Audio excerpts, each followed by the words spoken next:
If your shoulders look flat or disappear from the back, there's a good chance your rear delts aren't getting the attention they need. So in this video, I'm going to show you the 2 rear delt exercises you need to really make them pop. And the second one is actually an exercise you're probably already doing, but there's a small mistake that could be holding back your rear delt growth without you even realizing it. So the first exercise in this week's 2 exercise series is the single arm cable rear delt fly.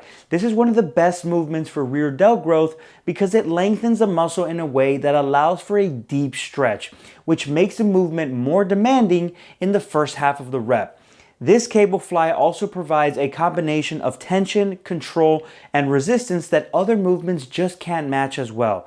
The rear delts work best when the arms move out and slightly back in a wide arc, and with cables, you can adjust the height and angle so the resistance lines up perfectly with that motion. And to take this even further, pulling from a slightly high to low angle is going to maximize that stretch even more.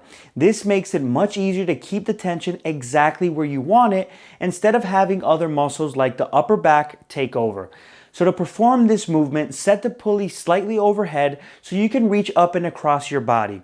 Grab your attachment of choice, whether that's a D handle, wrist cuff, the cable stopper, or even looping the D handle for a more neutral grip. Personally, I prefer using a wrist cuff since it feels the most natural. Next, take a slight step back so there's tension on the cable and use your opposite arm to anchor yourself so you have something to push against. From here, think about punching your arm out and pulling the cable away from your body in a diagonal path. This is the same cue I like to use when performing lateral raises for the side delts. Think out and away like if you're reaching towards the walls. That simple cue alone helps most people shift the tension directly onto the rear delts. Next, continue pulling away from the body until your arms align with the cable. This should leave the cable right in front of you where the resistance is less demanding compared to the start of the movement. Then slowly control it back up, follow that same arm path, and as you return, think about reaching across your body like your bicep is coming toward your chin. That's going to fully lengthen the rear delt and give you that deep stretch that a lot of exercises just can't replicate. Now, if you want to take this even further, you can use the same technique I love doing when performing these single arm cable flies, which is instead of staying squared forward, slightly rotate your body towards the working arm, allowing for an even deeper stretch of the rear delts. So don't be afraid to really let that arm come up and across your body. The goal here is to train the rear delt in that stretch position, which is why you'll feel this movement most in the beginning to mid-range of the rep where the tension is the highest.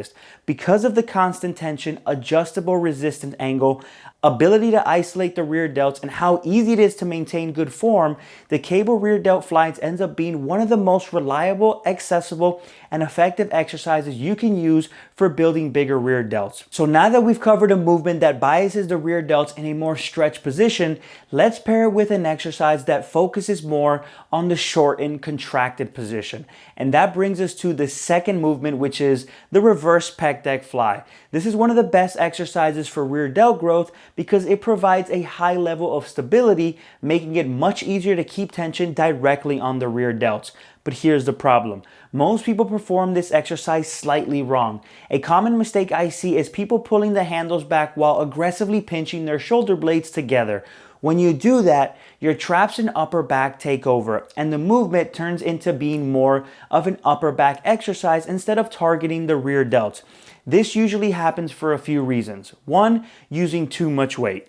2, it's easier for most people to feel their traps or upper back than their rear delts. And 3, a lot of people are taught to squeeze their shoulder blades together on rows and pull downs, and they carry that habit over here even though the goal is different. So to fix this, instead of thinking about squeezing your shoulder blades together, focus on pushing your arms forward slightly to let your shoulder blades protract, and then drive your arms out and away to the sides. Think about pushing the handles out, not pulling them back. This will help keep the tension directly on the rear delts.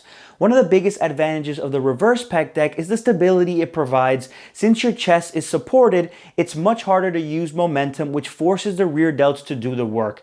It also makes it easier to focus more on the muscle and maintain good form. On top of that, it's a great exercise for performing close to failure safely, since you don't have to worry as much about balance or cheating the movement, which is a huge advantage for progressive overload due to the exercise being more fixed and stable. Now, to perform the reverse pec deck fly, keep your chest against the pad, push the handles out, allowing your shoulder blades to move forward, and focus on driving your arms out wide rather than pulling your shoulder blades back.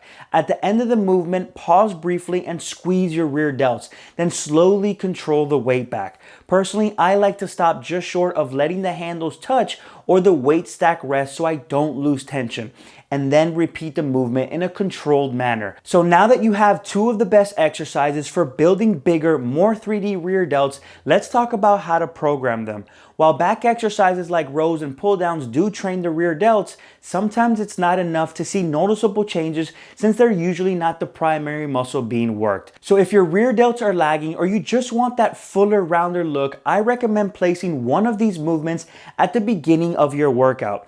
This is beneficial because your muscles are fresh and able to produce more force, which means better focus, better form, and a stronger overall stimulus. It also comes down to exercise priority. The muscles you train first get the most attention and effort, and if you leave rear delts for the end, they're often already fatigued, which makes it easier for other muscles to take over. I've personally seen the biggest improvements in my rear delts when I started prioritizing them in the beginning of my workouts. Now, as far as sets and reps, rear delts typically respond really well to higher frequency since they're a smaller muscle group and recover faster. And even though they're involved in pulling movements, as I mentioned earlier, they're not the main driver. So adding direct isolation exercises like the two we covered today helps make sure they're actually getting enough stimulus to grow. For most people, training rear delts 2 to 3 times per week with around 6 to 12 total sets, it's a great place to start. For reps, I find most people get better engagement with slightly higher reps. This helps keep the focus on the rear delts and prevents the traps or upper back from taking over. So I'd recommend sticking in that 8 to 15 rep range, focus on controlled reps, slowing down the negative, and adding pauses at the beginning and end ranges of both exercises. You can also add intensifiers like drop sets or partial reps. For example, after a working set, drop the weight to about 50 to 60% and go to failure, or finish with partial reps once you can't complete full reps anymore. These techniques can really increase intensity and drive more growth as long as you're still prioritizing form, recovery, and nutrition. Now, if you're not doing these already, start adding these two exercises into your routine. Try placing them earlier in your workouts, and I have no doubt you'll start to notice your shoulders looking rounder, wider, and much more complete. And if you want to build even bigger shoulders and add more width to your frame, make sure to check out my video where I break down the only two exercises you need for wider side delts. And as always, if you found this video helpful, I'd appreciate it if you smash that like button, subscribe to the channel if you're new, and I'll catch you all in the next video. Peace, guys.